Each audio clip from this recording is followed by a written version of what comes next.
안녕하십니까 시청자 여러분, 박정호입니다. 오마이TV 박정호의 핫스팟 화요일 방송 시작하겠습니다. 오늘 저희가 특별한 손님을 모셨습니다. 저도 정말 오랜만에 뵙는 분인데요. 안식년을 마치고 와서 정말 열렬히 정말 열심히 뛰고 있는 서기호 전 의원님 모셨습니다. 안녕하십니까 의원님. 안녕하세요. 반갑습니다. 네, 반갑습니다. 좀 더 멋있어지신 것 같아요. 아유, 감사합니다. 수염도 기르시고. 1년간 휴식을 취했더니 역시 네. 휴식이 보약이더라고요. 건강을 100% 회복을 했고 제가 이제 건강상 문제로 좀 이제 안식년을 갖게 됐는데 네. 아무래도 이제 열정적으로 뭔가를 할 수 있는 그런 여건이 좀 된데다가 네. 또 1년을 쉬었으니 제가 이제 뭔가 새로운 그 기분으로 각오를 좀 보여드리기 위해서 네. 이 수염을 한번 길러보겠습니다.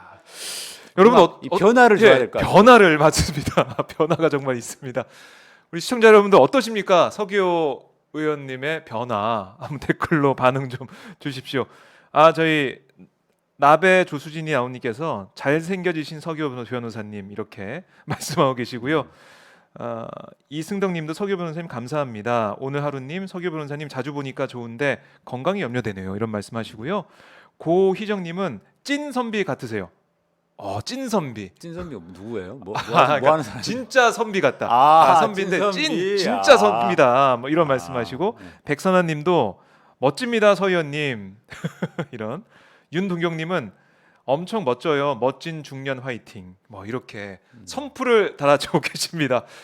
너무 반겨주시는데요. 네. 그 뭐 여자의 변신은 무죄 이런 표현 있지 않았어요? 맞아요. 그죠? 카피 중에 네. 광고 카피 그 중에. 광고 카피군요. 맞아요. 이렇게 가면 광고 카피를 정합니다요. 네. 서기호의 변신은 무죄. 여러분 저에게 무죄를 선고해 주십시오. 네, 선고해드리겠습니다.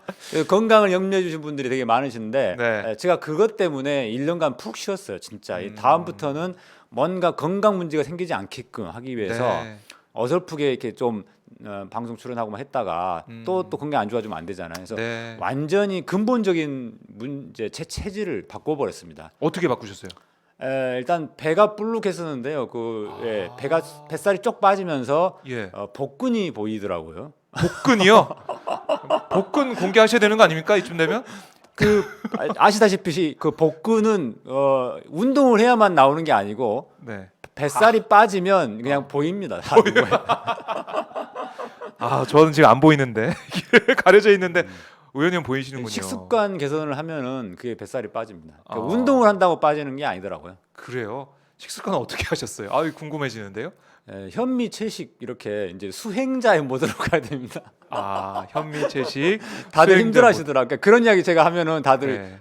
불가능할 것 같아 이러면서. 이 고행의 길인데, 그 고행을 근데 이제, 이겨내고.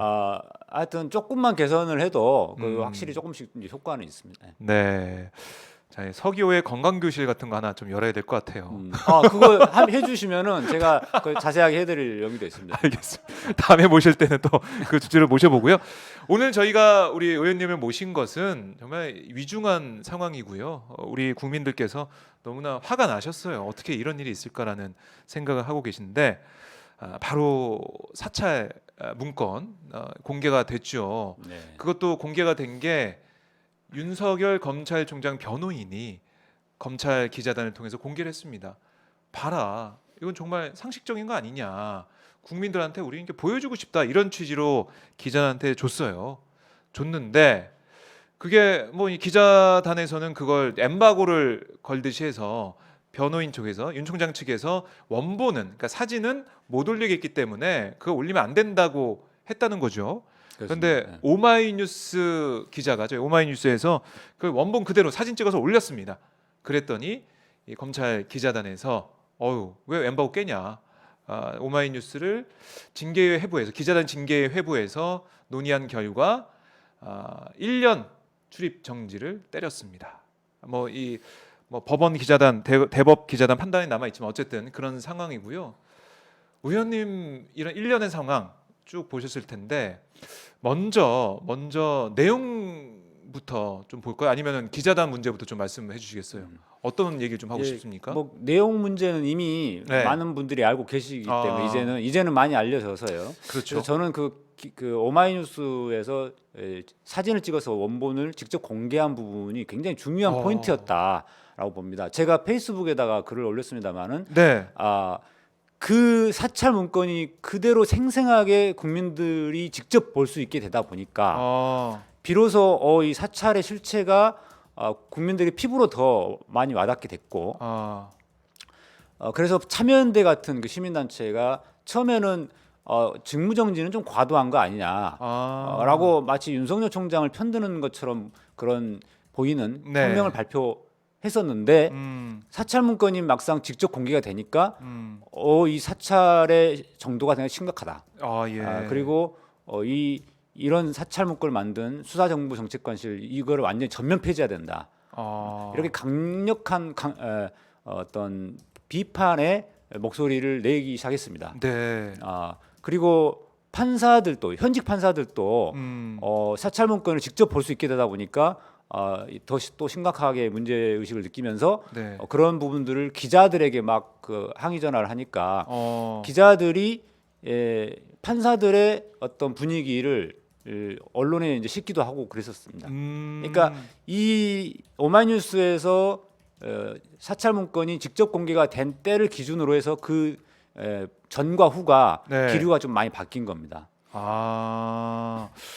전과 후가 달라졌다. 기류가 바뀌었다. 왜냐하면 그 전까지는 문건을 정확하게 보질 못하다 보니까 윤석열 총장 측에서 자꾸 이야기하는 뭐 특별한 내용은 아니다.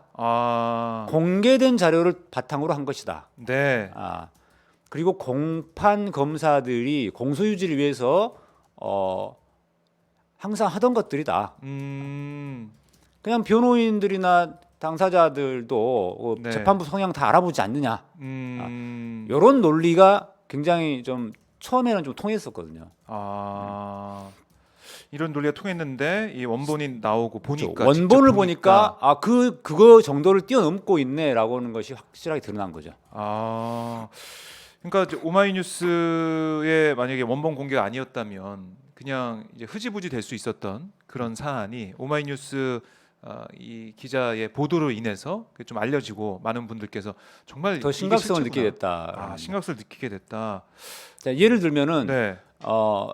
윤석열 총장 측에서 공개된 자료를 바탕으로 작성한 거다라고 했는데 이 문건을 보면 어떤 특정 재판부 재판장이 우리법연구회 출신이나 네. 합리적인 편임 네, 이렇게 써 있거든요. 그럼 우리법연구회 출신이다. 이거는 공개된 자료를 바탕으로 수집한 것일 수 있습니다. 그 명단은 인터넷에 나오기 때문에요. 네. 하지만 합리적인 편임 이것은 주변에 탐문을 해야만 알 수 있는 거거든요. 이거는 공개되지 않은 거죠. 그렇죠. 그 사람이 합리적인지 아닌지를 어떻게 그게 문건이 뭐 나와 있겠습니까 공개적으로. 그다음에 무리야기 법관 명단 리스트에 포함되어 있다. 예. 이 부분도 윤석열 총장 측에서 그거 공판 검사들로부터 들은 이야기를 토대로 작성한 거다라고 해명을 했었는데 네. 그 문건에 보면 2016년도라는 연도가 특정되어 있습니다. 그래서 흔히 말을 할 때 네. 사람들한테 들은 이야기를 적을 때는 네. 뭐 2016년도 이렇게 연도까지 특정하지는 않는데 특정되어 있는 거 그리고 포함 리스트 포함이라는 그 표현이 굉장히 명확하게 돼 있어서 이것은 그 문건을 무리야기 법관 명단을 보지 않고는 쓰기 어려운 표현이다. 그렇네요. 그러니까 이게 하나하나 짚어보면 이게 정말 이 검찰에서 그냥 별거 아닌 것처럼 치부해 버릴 수 있는 그런 게 아니라 엄청난 그런 내용이 담겨 있는데, 근데 저는 하나 뭐 의구심이 드는데 많은 분들이 이런 지적을 하셨지만 윤 총장 측에서 그럼 이런 어떻게 보면 엄청난 내용을 담고 있는 걸 왜 기자단한테 뿌렸을까요? 네, 바로 그게 중요한 포인트인데요. 저도 처음에는 윤 총장 측이 문건을 공개하겠다고 그래서 네. 이상하다. 자기들한테 불리할 텐데 왜 스스로 공개하지? 그러니까요. 되게 자신만만하네. 뭐 네, 이런 거였잖아요. 네. 근데 그 이유가 뭐냐면은 검찰 기자단에게만 공개해서 국민들에게는 간접 공개를 하기로 했던 겁니다. 네. 그래서 기자단한테 제시할 때 조건을 다른 거죠. 당신들이 이거 직접 찍어서 원본을 올리면 안 돼. 라고 조건을 달았던 겁니다. 근데 그 조건을 오마이뉴스만 위반을 한 거죠. 네. 그래서 이 윤 총장 측은 설마 그럴 리가 없을 거라고 생각하고 이제 방심한 거죠. 한마디로 말하면 이제 방심하다가 오마이뉴스한테 딱 걸렸는데 일격을 당한 셈인데요. 왜냐하면 왜 그렇게 자신만만했냐면 네.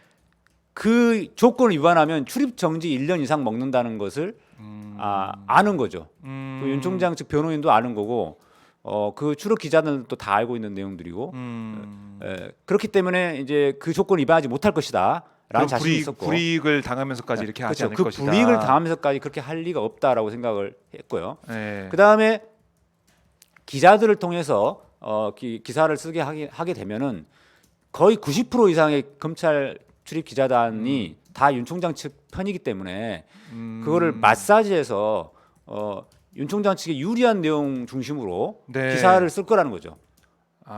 기자들한테 공개해서 확인해 봤더니 네. 별 특별한 내용이 없었다.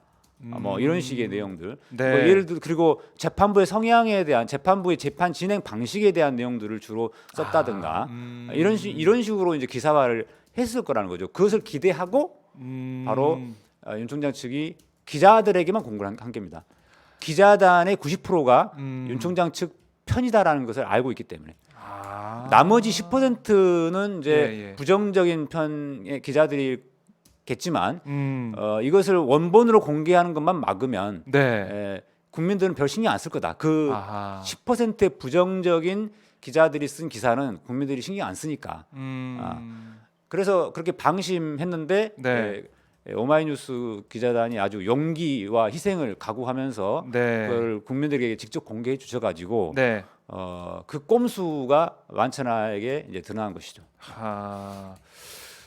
근데 진짜 좀 무섭네요. 그러니까 기자단을 통해서 자신들의 입장을 반영하는데, 그러니까 이런 거죠. 윤 총장 측에서 그냥 우리 입장이다라고 그냥 공개해 버리면 윤 총장 입장이니까 그쪽 생각이 반영된 거니까 한쪽으로 치우쳐지다고 생각하는데 언론 통해서 나오게 된다면 뭔가 객관적으로 그걸 분석해서 쓰는 듯한 그런 느낌도 들고 국민들 볼 때 맞습니다. 굉장히 중요한 말씀하셨는데 우리 국민들이 언론 기자에 대해서 공정할 것이다, 객관적일 것이다, 팩트 체크를 해서 보도할 것이다라는 어떤 좋은 이미지를 갖고 있어요. 실제로 그동안 이제 언론 기자들이 물론 어떤 뭐 독재 정권에 부역한 언론사도 있었고 하지만은 그래도 양심적인 언론 기자들이 목숨을 건 취재 활동을 하면서 자기 불리익을 감수하면서 취재 활동하고 그렇게 진실을 전달하려고 많이 해왔고 그것이 바로 언론의 자유라고 하는 민주주의의 기본 원칙을 실현해 왔지 않습니까? 그러다 보니까 이제 언론 기자에 대한 이제 좋은 인식을 갖고 있는데 그런 것들을 지금 윤 총장 측이 악용한 거죠. 그리고 검찰 출입 기자단이 과거에 그런 언론 기자의 바람직한 긍정적인 모습에서 부정적인 모습으로 주는 것만 받아 쓰는 소위 말하는 받아쓰기 기자로 전락한 지가 굉장히 오래됐습니다. 그 오래된 게 이제 지속된 관행처럼 이제 굳어져 왔고요.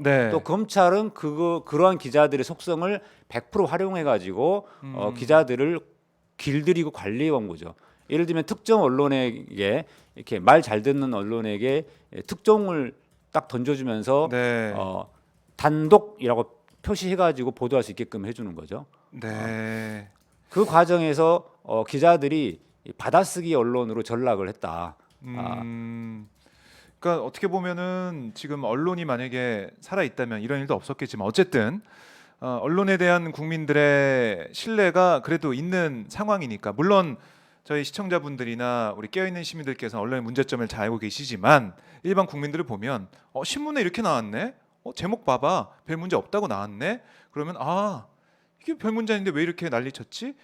자료를 공개했는데도 이렇네. 뭐 이런 식으로 넘어갈 수가 있다는 거죠. 예. 근데 원본이 공개됨으로써 정말 이렇게 문건으로 만들어서 관리를 했고 우리가 그러니까 주변 사람들 탐문하거나 알아보지 않는 이상 알 수가 없는 그런 것들, 그런 내용과 세평과 그리고 뭐 농구를 뭐 잘하고 뭐 이런 것까지 다 들어가 있고 이런 것들은 알 수가 없었던 그런 부분들이 오마이뉴스 이 보도를 통해서 알 수가 있다.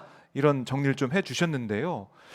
와. 그 한 가지 또 말씀드리면 기자들이 뭔가 정확하게 보고 잘 정리해서 보도할 것이다. 네. 기사화할 것이다라는 또 신뢰가 있는데 네. 실제로는 그렇지 않습니다. 기자들도 인간이기 때문에 네. 선입견이 작동할 수가 있는 거거든요. 얼마든지.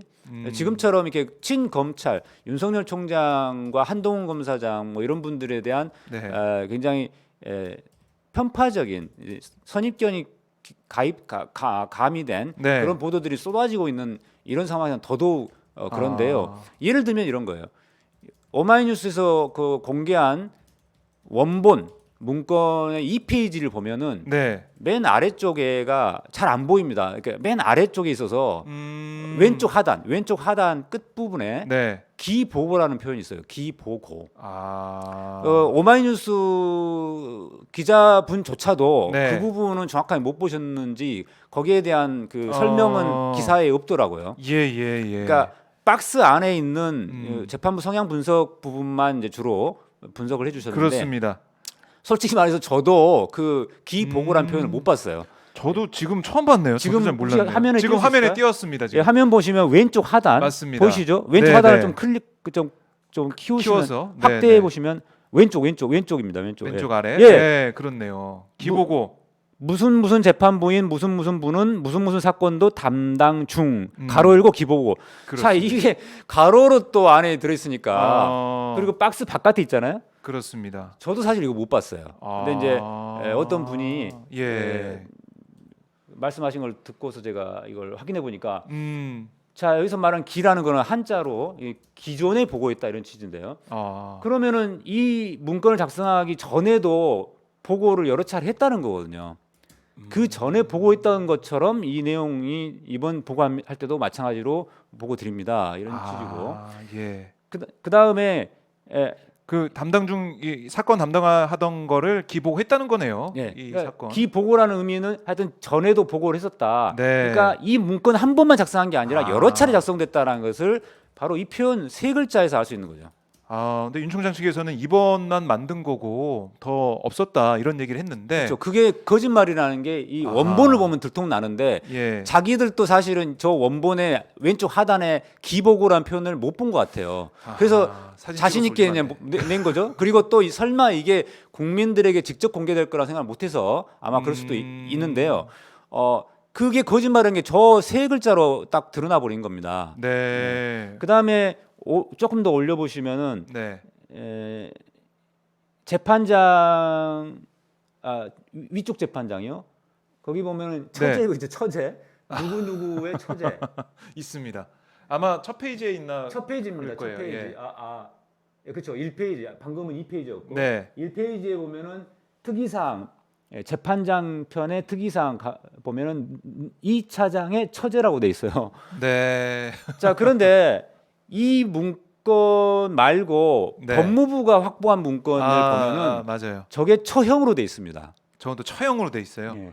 그럼 이건 무슨 뜻이냐면은 이 문건이 한 번 작성된 게 아니고 여러 차례 작성되면서 수정 보완해 가지고 업데이트 됐다라는 거죠. 그래서 처형이 맞는지 처제가 맞는지는 저도 잘 몰라요. 그렇다면 아무튼 간에 어떤 게 먼저인지 몰라도 어쨌든 여러 차례 문건이 작성돼서 여러 차례 보고가 됐다는 거죠. 그러니까 뭐 처음에 보고할 때는 처제로 보고했다가 나중에 자기가 확인해 보니까 처형이 맞습니다라고 처형으로 수정을 해서 예를 들어서 보고한 게 법무부가 확보한 문건일 수도 있는 거죠. 그렇죠. 뭐 선우는 달라질 수 있겠지만 어쨌든 수정 보완했다는 게 업데이트했다는 게 중요한 부분이네요. 그렇습니다. 그리고 제가 이제 법무부에서 확보하고 있는 문건들 확인해 봤는데 거기는 6페이지입니다. 맞아요. 예, 6페이지. 이거는 총장이 공개한 건 9페이지고. 그러니까 그 차이는 뭐냐면 여기는 공안 사건 재판부에 대한 것까지 포함되어 있고 그쪽에서는 공안 사건 재판부에 대한 게 하나만 들어가 있고 네. 이렇게 이 차이입니다. 그런 차이. 그러니까 결국은 사찰의 대상도 달라졌다라는 거죠. 그러니까 처음에는 6페이지 정도였다가 9페이지까지 늘어날 정도로 사찰 대상 재판부가 늘어났다는 것을 의미하니까 네. 뭐 그렇게 본다면은 이 윤 총장 측이 공개한 게 더 나중일 수도 있겠네요. 어쨌든 선후 관계는 제가 알 수 없습니다.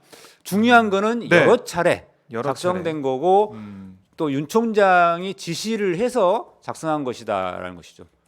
단순히 그 담당자가 그냥 보고하는 건 정도가 아니고. 네. 자, 이것처럼 이 문건이 직접 공개되니까 이렇게 거짓말이라는 게 드러나는 겁니다.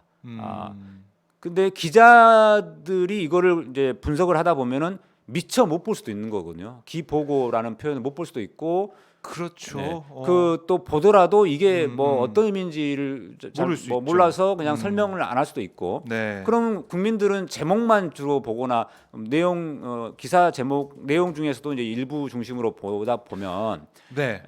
이런 내용들은 볼 수가 없는 거죠. 그런데 이거를 국민들에게 직접 공개하게 되면은 네. 어떤 사람이 저걸 볼 수가 있단 말이에요. 그러면 이제 그렇네요. 그걸 집단지성. 보고 이게 바로 집단지성의 힘이죠. 집단지성 맞나요? 맞습니다. 집단지성을 발휘할 수 있는. 집단지성의 위력으로 아하. 어느 누군가 한 명은 볼 수가 있고 그분이 저걸 보고 페이스북이나 트위터에 올릴 수가 있잖아요. 그리고 막 이게 막 입소문이 좀 퍼지면서 네. 그러면 이건 진짜 심각한 이거 저 여러 번 작성됐다는 거네? 예. 라고 이제 확인이 될 수 있기 때문에 결국은 어떤 우리 오마이뉴스가 표방하고 있는 모든 시민이 기자다. 네. 이런 정신으로 언론의 방향이 바뀌어야 된다는 겁니다. 기자 수업을 받은 기자들만이 마치 언론의 자유를 누리고 어떤 취재를 제대로 할 수 있고 네. 진실을 제대로 보도할 수 있는 이 것처럼 마치 그거는 전문가 엘리트주의. 네, 네. 그게 아니라 모든 시민이 다 누구나 매의 눈으로 보면은 저런 진실을 보도할 수 있다라는 거죠. 찾아낼 수 있다는 겁니다. 그렇기 때문에 전 국민에게 직접 공개를 하면서 우리 다 같이 한번 이 눈을 부릅뜨고 네. 찾아보자. 이 사찰 문건에 뭐가 문제가 있는지, 네. 이게 얼마나 심각한 사찰인지. 예. 그리고 현직 판사들도 이거를 오마이뉴스 덕분에 직접 볼 수 있게 됐으니까 네. 판사들도 심각성을 더 체감할 수 있게 된 거죠. 중요한 부분을 오늘 지적을 해주셨습니다. 사실 다른 방송에서는 검찰 개혁 얘기에 좀 집중이 돼서 언론 문제에 대해서는 많이 말씀 못하셨었는데 오늘 충분히 좀 말씀해주고 계십니다. 자, 오마이뉴스에 대한 그래서 응원이나 뭐 격려도 좀 많이 들어오고 있는 상황인데요. 잠깐 광고 말씀 제가 드리겠습니다. 네. 물 한잔 하고 계시면 자, 광고 말씀 드리겠는데요. 자, 화면 아래쪽에 보면 전화번호가 있습니다. 010-3270-3828, 010-3270-3828. 이게 바로 오마이뉴스, 오마이TV에 후원할 수 있는 전화번호입니다. 010-3270-3828 전화 주시면 오마이뉴스 힘내라. 앞으로도 정말 좋은 보도 해달라 이렇게 응원하고 격려해 줄 수 있거든요. 주저하지 마시고 전화 주십시오. 010-3270-3828. 그리고 전화 주셔서 혹시 통화 중이시면 후원 이게 두 글자만 보내주세요. 저희 오마이TV의 자발적 시청료, 오마이뉴스에 응원 보낼 수가 있습니다. 전화 기다리겠습니다. 네, 전화 기다리고 있겠습니다. 자, 잠시 제가 광고 말씀드렸고요. 자, 뭐 중요한 부분을 말씀해 주셨고, 그러니까 지금 우리 국민들이 작년 조국 사태 때부터 쭉 보시면서 언론의 폐, 특히 이 권력과 어떻게 보면 밀착돼 있는 그런 기자단의 폐 이런 걸 많이 지적해주고 계시고 지금 청와대 국민청원 게시판에도 이미 20만이 넘었습니다. 검찰 기자단 해체하라 이런 국민의 목소리가 높은데요. 그럼 결국에는 이 기자들이 좀 깨어나야 된다. 그래야 우리 대한민국의 미래가 있다. 이렇게 좀 보시는 것 같아요. 예, 그리고 그런 것들을 이제 제도화하기 위해서 네. 바로 검찰 기자단 해체해야 됩니다. 그 지금 청원 중인 거 저도 100% 동감하고 네. 하루빨리 시행이 돼야 됩니다. 이미 다른 그 정부 부처나 네. 다른 선진국에서는 네. 기자단이라는 게 해체가 됐고 공개 브리핑 룸에서의 브리핑을 한다고 합니다. 그러니까 기자단이라고 해가지고 어떤 특정 기자들만 출입시키고 네. 또 지금처럼 뭐 그런 조건을 제시해 가지고 국민들이 직접 공개하는 거는 금지시킨다든가 네. 그거 위반하면은 출입 정지시키고 예. 이런 거를 없애려면은 모든 기자들이 다 들어올 수 있도록 공개 브리핑 룸에서의 그런 브리핑이 이루어져야 된다. 그러니까 결국은 기자단이라는 거를 없애야 되는 거죠. 기자단이 필요가 없는 거죠. 그냥 그렇게 되면은. 기자단이란 것은 이제 너무 낡은 제도가 됐고 기자단을 없애야 그게 국민들한테 도움이 참 되는 검찰 거다. 기자단에 들어올 수 있는 자격 요건이 있더라고요. 보니까 뭐라 하죠? 3명 이상의 맞습니다. 기자들이 있어야 된다든가 또 뭐 뭔가 몇 가지 요건인데 그러니까 한마디로 말하면은 좀 제대로 그 규모를 갖춘 뭐 일간지라든가 네. 뭐 이런 언론사만 출입시킨다. 이게 그 요건이 좀 까다롭더라고요. 네, 검찰도 마찬가지고 서울시도 그렇고 뭐 기자단을 운영하고 있는 곳을 보면 몇 명 이상의 기자가 상주를 얼마 동안 해야 상주. 되고요. 그다음에 상주한다 끝나는 게 아니라 투표가 있습니다. 기자단 투표를 통해서 이 언론 매체를 기자단에 넣을 것이냐 안 넣을 것이냐 또 결정하게 되는 거죠. 그러니까 방금 말씀하신 건 자기들이 스스로 네. 넣을까 말까 결정한다는 거는 하나의 폐쇄적인 집단이라는 것이죠. 근데 모든 시민이 기자다. 네. 이런 관점에서 보면은 아니 오히려 일반 시민들도 들어올 수 있게 해야 될 정도 수준인데 그거는 좀 너무 한다고 치더라도 그러면 이제 특정 기자, 특정 수준의 규모의 네. 어떤 언론사만 출입시킨다. 이거 자체가 굉장히 폐쇄적이고 권위적인 발상인 거죠. 그러다 보니까 그 기자들이 검찰에 길들여진다는 겁니다. 검찰에 길들여진다. 어떻습니까? 판사들은 검찰이 이렇게 하는 것처럼 뭐 기자들 길들이거나 뭐 이런 게 좀 있나요? 능력이 좀 떨어지죠. 판사들. 왜냐하면 예. 판사들은 하는 일 자체가 공개된 법정에서 재판하는 그게 주된 업무다 보니 검사처럼 밀실에서 수사를 하고 정보 수집하고 이런 역할이 아니잖아요. 네. 그래서 원래 판사가 되는 분들의 그 성향 자체가 좀 그런 성향이기도 하고 네. 업무 자체가 또 그렇기 때문에 기본적으로 판사들은 이 언론과 친하지 않습니다. 기자들하고 가까이 지내거나 기자들에게 뭐 브리핑하고 이런 것도 되게 어려워하고 힘들어하는 분들이 많으세요. 그래서 아주 그 중에서도 조금 잘하는 분들을 발탁해가지고 이제 양승태 대법원장이 바로 그런 사람들을 통해서 행정처 뭐 근무시키고 그러면서 검찰의 지금 이 수사정보정책관실에서 이런 판사 사찰 문건을 작성했던 이런 검찰 조직의 네. 모습을 따라하다가 사법농단이라는 사단이 난 겁니다. 예. 그러니까 원래 판사들은 그런 걸 잘 못하기도 하고 해서도 안 되는데 네. 법원행정처가 볼 때는 이 대검 조직이 막 그런 식으로 움직이는 것이 은근히 부러웠던 거예요. 그래서 우리도 좀 그렇게 좀 해봐야겠다. 네. 그렇게 해서 판사들을 행정처로 끌어올려서 막 기자들 길들이고 이렇게 하는 과정에서 그런 사법농단 사태가 벌어진 것인데 사실 그 원조는 검찰 조직입니다.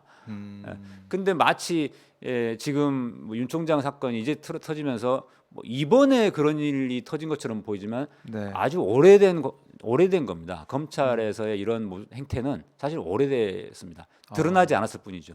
예. 자, 이 법원 판사들 얘기까지 저희가 잠깐 이어서 좀 해봤는데, 그럼 이것도 좀 궁금하더라고요. 아니 이렇게 국민들은 분노하고 있는데 판사들은 왜 좀 조용할까? 물론 일부 판사들은 비판을 하고 있고 판사 출신 국회의원들도 비판하고 있지만 정작 되게 기분 나쁠 것 같거든요. 현직 판사들은 좀 조용한 편이죠. 맨 처음에 제주법원에 장창국 판사님이 딱 한 분이 판사가 바보냐 뭐 이러면서 글을 올리시고 난 뒤에는 별다른 글이 없어요. 이제 그 이유를 생각해 보면 판사들이 그만큼 더 점잖은 사람들인 거예요. 선비구나 진짜. 선비 스타일. 맞습니다. 사법고시 합격해가지고 사법연수원에서 교육 받거나 또는 로스쿨에 합격하신 분들 중에 판사로 할 거냐, 검사를 할 거냐 이렇게 지망을 할 때 네. 그런 선비 스타일들은 대체로 판사 지망을 많이 하는 편이고요. 아. 좀 뭔가 활동적이고 예.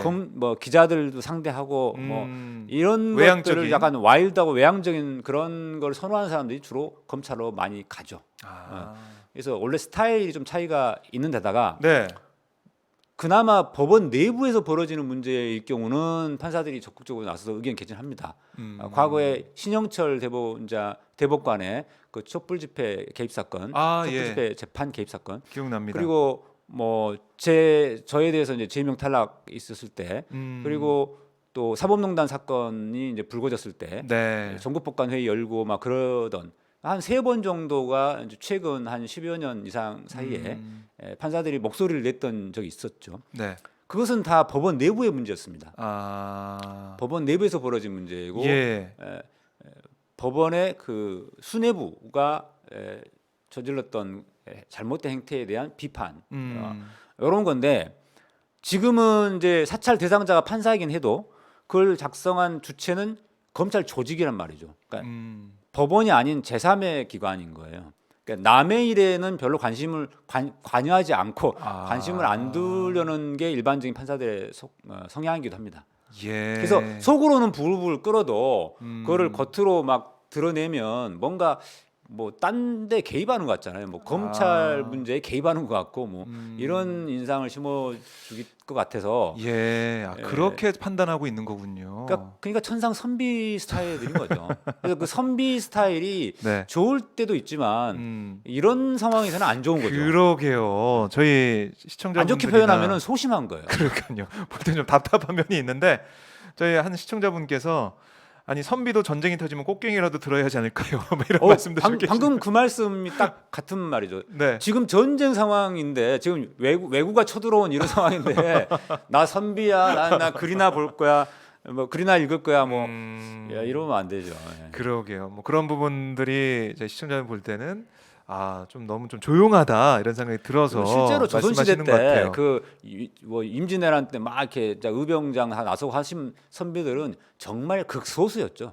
대부분의 선비들은 그냥 그러게요. 기득권에 안주하거나 또는 예. 그냥 난 내가 나서리 나 선비가 뭐 이런 모습이어서 사실 예. 선비 스타일이라는 거는 기본적으로 좀 안 좋은 이미지가 좀 있는 것 같습니다. 예, 그런 이미지도 있고 뭐 말씀하신 대로 부급을 끓고 있다고는 하셨는데 표출이 안 되고 있다 이렇게 좀 정리를 해 보고요. 자, 이 정도 문건에 대해서는 저희가 한번 정리해 보 기자단 문제를 짚어봤습니다. 오늘 저희가 기다리고 있는 재판 결과 아직까지 안 나오고 있습니다. 어제 윤 총장 직무배제 명령 집행정지 신청에 대한 법원의 심리가 있었는데 판단이 아직 안 나오고 있어요.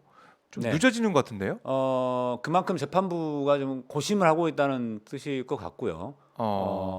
어느 한쪽으로 결론을 딱 선뜻 내기가 힘든 이런 상황이지 않은가. 네. 그다음에 또 한 가지는 이게 바로 이제 그 판사들의 일반적인 성향을 드러내는 거죠. 신중한 스타일, 신중 모드. 판사들은 되게 신속하고 뭐 과감하고 뭐 신념 있게 소신 있게 이런 모습들은 별로 없어요. 대부분의 한 70% 이상의 판사들은 그 약간 신중한 답답한 모드입니다. 스타일들입니다. 선비 스타일. 계속해서 한 10% 뭐 많아야 30%? 30%도 사실 저는 많다고 보는데 그 정도 수준 정도만이 네. 과감하고 소신 있고 뭐 이런 스타일들이고요. 대부분의 판사들은 좀 신중하고 좀 이렇게 약간 우유부단하게 보일 수도 있는 그런 답답한 경향이 좀 있고 또 한 가지는 결론이 났더라도 막상 결정문을 작성하는 거, 그러니까 판결문을 작성하는 게 생각보다 시간이 오래 걸립니다. 이걸 써야 되니까. 이거는 뭐 저도 마찬가지였어요. 예. 이 판결문은 정확하게 말하면 이거는 이제 신문 절차니까 결정문이라고 표현하는데요. 네. 결정문은 역사의 길이 남을 그렇죠. 계속 가는 거잖아요. 그렇죠. 그리고 모든 국민에게 공개될 수밖에 없는 거잖아요. 네. 특정 몇몇 사람만 그냥 읽어보는 게 아니고, 그러니까 당연히 굉장히 조심스러울 수밖에 없고 문구 하나하나 신경 써야 되는 거고, 네. 한 명이 쓰는 게 아니고 또 3명이서 이제 합의해서 쓰는 거니까요. 결정문 작성에도 시간이 좀 걸릴 거라고 생각됩니다.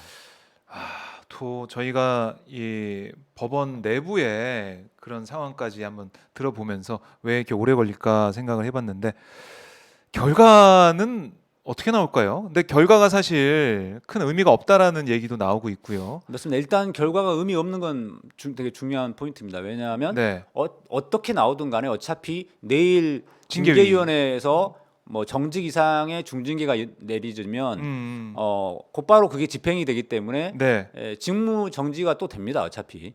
그렇죠. 그러니까 그거는 이제 징계 처분에 따라 내용에 따라 달라지지만 어찌됐든 직무 정지, 직무 배제라고 하는 것은 임시적인 조치인데 그 임시적인 조치의 효과는 징계위원회에서 최종 결정이 의결이 이루어지기까지만 있는 거라서 네, 오늘 뭐 법원의 결정이 어떻게 나오든지 간에 큰 영향은 없고 또 더군다나 그 결정이 설령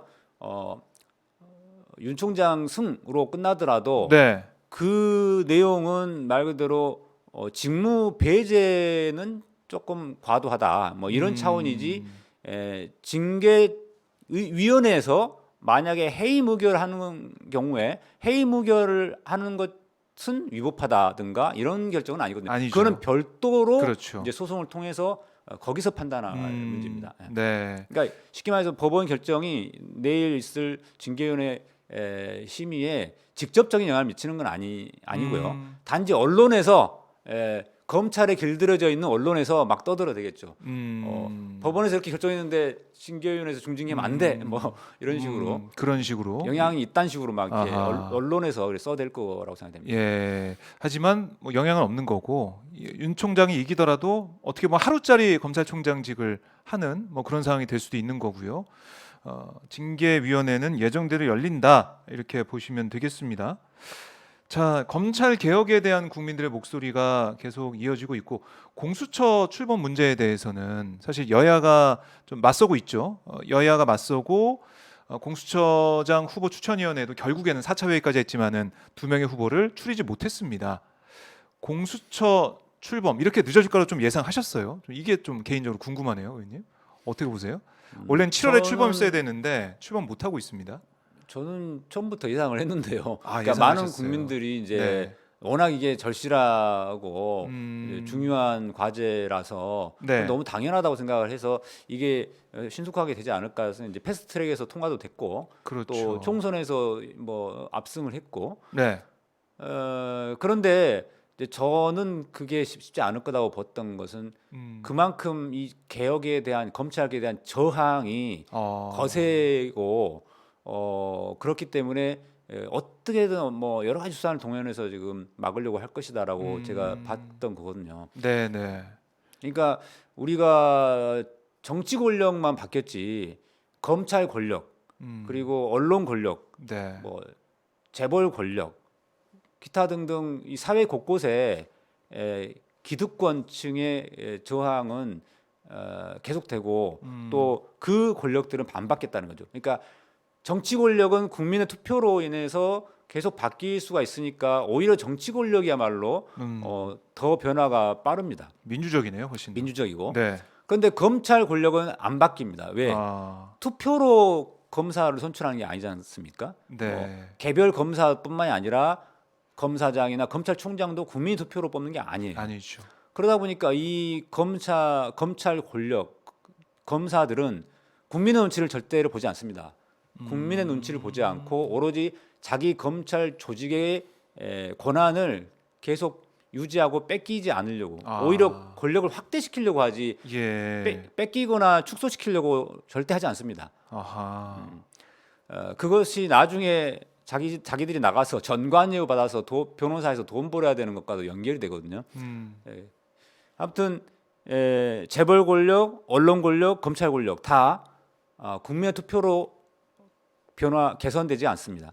국민의 투표가 없습니다. 그러니까 한 번 가면 영원히 가는 거죠. 그러니까 그걸 계속 유지하기 위한 그런 검사들의 그 노력, 그게 지금 발현되고 있다 이렇게 보시는 그렇습니다. 것 같은데. 그런 검찰 권력이 언론과 이제 같이 입장을 같이 하면서 언론에서 계속 검찰의 논리가 계속 전파되면서 많은 국민들이 그 대부분의 언론이 써대는 거에 대해서 영향을 받을 수밖에 없지 않습니까? 아. 그래서 이번 윤 총장에 대한 이제 징계 청구, 네. 직무 배제 대해서도 여론조사를 해보면은 뭐 다수가 그러게요. 부적절하다라고 하는 이유가 지금 대부분의 언론에서 다 그렇게 부적절한 내용, 부적절하다는 취지로 이렇게 보도가 되고 있고 윤 총장의 입장이 거의 대부분 실시간으로 보도가 되고 있어서 아하. 이게 영향을 미치는 거죠. 아무래도 언론에 계속 나오게 된다면 그걸 사람들이 보게 될 거고 제목만 봐도 알아요. 그러니까 어떻게 보면 윤 총장을 찍어내는 듯한 그런 이미지를 주는 그런 보도가 나오고 있기 때문에 무리하고 있다. 뭐 그렇습니다. 시끄럽다. 좀 뭔가 이런 무리하게 얘기? 밀어붙였다 네. 이런 인상. 그러면서 이 판사 사찰 문건의 이게 심각성이나 이런 내용들은 거의 보도가 안 되고 맞아요. 심지어 오마이뉴스만 그거를 직접 공개했지 딴 데서는 공개하지도 않기 때문에 오마이뉴스를 보지 않는 일반 국민들은 당연히 모를 수밖에 없는 거죠. 이게 뭐 네. 별게 없다는데 왜 저 난리야? 뭐 이런 식인 거죠. 예. 그런 것들이 그렇죠. 지상파 방송이라든가 그리고 뭐 그러니까 일반 국민들이 그냥 많이 보는 네. 그런 언론 매체에서도 여기저기서 이게 보도가 돼야지 국민들이 그렇게 생각할 텐데 그런 문제가 좀 있다는 거죠. 그러니까 찾아보지 않는 이상 알 수가 없는 그런 상황이기 때문에 지금 이게 여론에 반영이 좀 안 되는 것 같은데요. 이럴 때일수록 오마이뉴스에 대한 응원이 점점 커지고 격려가 계속 돼야 된다는 생각이 드네요. 그래서 저도 한마디 드리면 저도 오마이뉴스 후원자로서 예. 많은 국민들이 정말 진짜 언론, 정말 용기 있는 그리고 모든 국민에게 국민의 알 권리를 정말 제대로 실현시켜주는 이 오마이뉴스를 네. 많은 국민들이 오히려 많이 보셔야 된다. 뭐 너무 좋은 말씀 해주셔가지고 제가 몸둘 바는 모르겠는데 010-3270-3828 화면 아래쪽에 보면 후원할 수 있는 방법 전화번호가 있습니다. 여기로 연락 주시면 오마이뉴스 응원 그러니까 후원을 주셔가지고 저희가 계속 이렇게 취재하고 보도하고 방송할 수 있게 하는 힘을 줄 수가 있어요.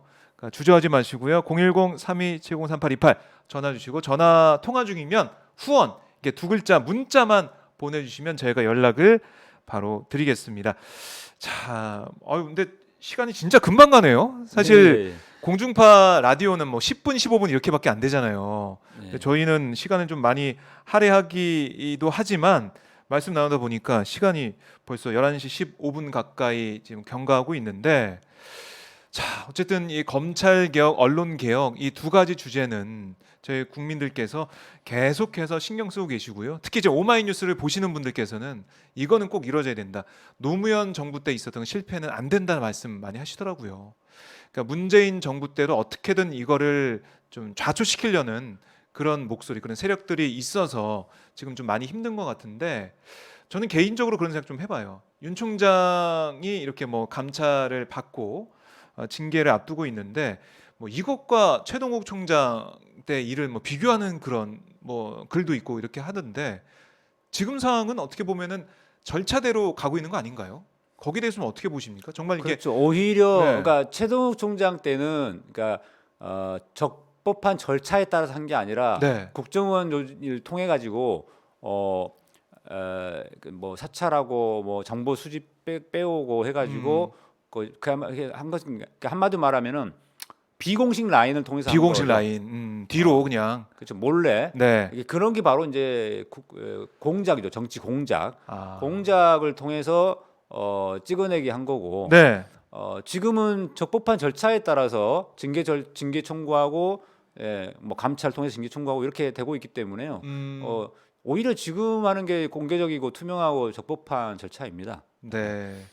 자, 이 검찰 개혁의 결과가 어떻게 될지 아마 지금 어떻게 보면은 중요한 그 고비에 와 있는 것 같은데요. 좀 지켜보도록 하고요.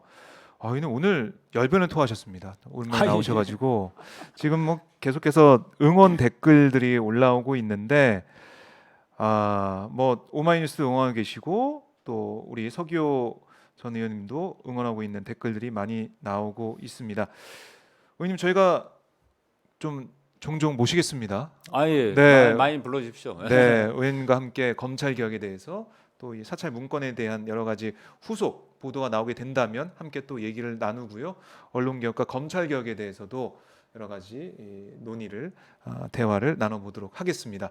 의원님 끝으로 이제 오랜만에 나오셨으니까 시청자분들께 인사 말씀 좀 부탁드릴게요. 화면 카메라 보시고 한 말씀 부탁드리겠습니다.